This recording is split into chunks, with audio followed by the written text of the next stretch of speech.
Shalom adik-adik, selamat hari Minggu. Bertemu lagi dengan Kak Grace di Sekolah Minggu Online GKI Klaten. Gak kerasa ya, kita sudah memasuki minggu pertama bulan November. Semoga adik-adik masih semangat mengikuti Sekolah Minggu Online-nya.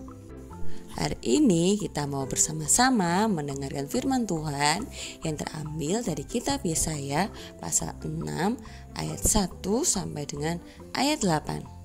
Mari bersama-sama kita membaca melalui video animasi berikut ini. Nabi Yesaya dipanggil Tuhan. Ketika Yesaya dipanggil untuk menjadi nabi, ia mendapat sebuah penglihatan. Tuhan ada di tempat suci dan terlihat para serafim memuliakan Tuhan. Yesaya pun takut binasa di hadapan kemuliaan Tuhan. Tetapi seorang serafim mengambil bara dari atas mezbah dan menyentuhkannya kepada mulut Yesaya sebagai tanda dosanya telah diampuni. Kemudian Tuhan bertanya, "Siapakah yang mau menjadi utusan Tuhan?" Yesaya mengajukan dirinya untuk diutus, dan sejak saat itu Yesaya menjadi nabi yang menyampaikan pesan Tuhan kepada bangsa Yehuda dan bangsa-bangsa lain. Pesan dan nubuat Nabi Yesaya. Nabi Yesaya menyampaikan bahwa Tuhan sangat marah kepada bangsa Yehuda yang melupakan segala kebaikan Tuhan. Tuhan benci dengan ibadah dan persembahan bangsa itu yang seolah-olah baik, tetapi mereka sendiri masih hidup dalam dosa dan penyembahan berhala. Sebagai akibatnya, Tuhan akan membuat bangsa Yehuda dihukum, bahkan sampai hancur dengan perantaraan bangsa-bangsa asing. Meskipun Tuhan marah, tetapi Tuhan memberikan janji pemulihan di masa depan. Tuhan akan kembali bertahta di Sion dan disembah oleh umat manusia. Akan ada sisa-sisa orang Israel yang bertobat dan kembali kepada Tuhan. Mereka akan dikumpulkan dari seluruh penjuru bumi dan kembali ke tanah mereka. Pernahkah adik-adik mendengarkan cerita tentang kapal Titanic? Kisah kapal ini pernah diabadikan dalam sebuah film berjudul sama dengan kapal ini.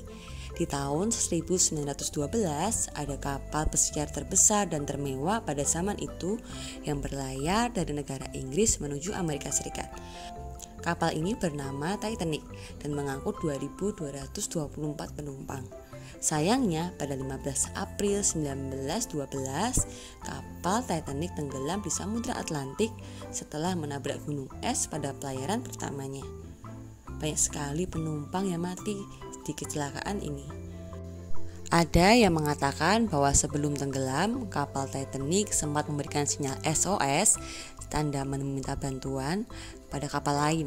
Setelah menerima sinyal SOS itu, sebuah kapal Karpatia yang berada 93 km dari kapal Titanic segera mengupayakan pertolongan.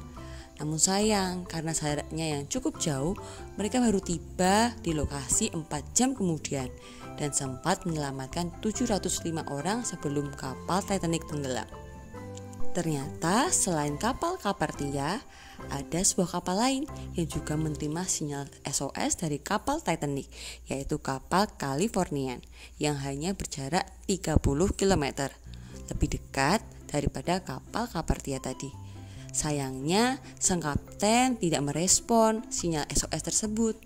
Mereka tidak segera memberikan bantuan sehingga ketika kapal Californian akhirnya mendekat, semua sudah terlambat. Banyak orang mengatakan seandainya kapal Californian segera datang menolong, pasti lebih banyak orang yang selamat. Tuhan merindukan setiap orang percaya menjadi anak-anak yang siap memberikan pertolongan dan membawa harapan kepada mereka yang membutuhkannya. Jangan bersikap tidak peduli. Hal ini juga telah dilakukan oleh Nabi Yesaya. Ia bersedia memenuhi panggilan Tuhan untuk membawa dan menyuarakan pengharapan bagi umat Israel. Meskipun ia harus menghadapi kesulitan karena kekebalan umat Israel. Di zaman Yesaya, umat Israel sangat membutuhkan pertolongan dan harapan, tetapi sayangnya mereka tidak menyadarinya. Apa yang terjadi? Sekian lama umat Israel hidup dalam dosa, tidak setia kepada Tuhan, hidup dalam ketidakadilan dan melakukan kejahatan-kejahatan.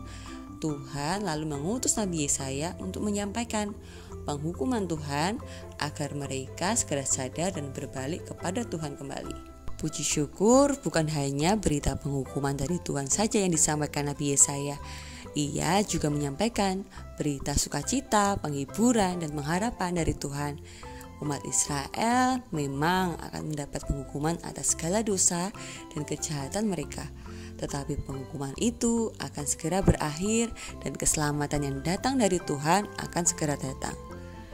Kesediaan Nabi Yesaya diutus Tuhan untuk menegur sekaligus menghibur hati umat Israel, memberikan harapan bagi mereka untuk memperbaiki diri di masa yang mendatang.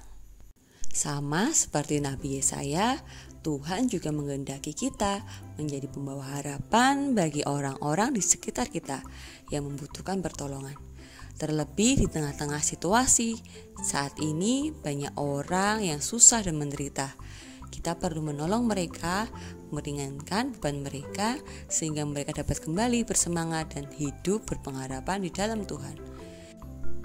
Jika ada yang sakit, kita bisa datang berkunjung sekaligus mendoakan.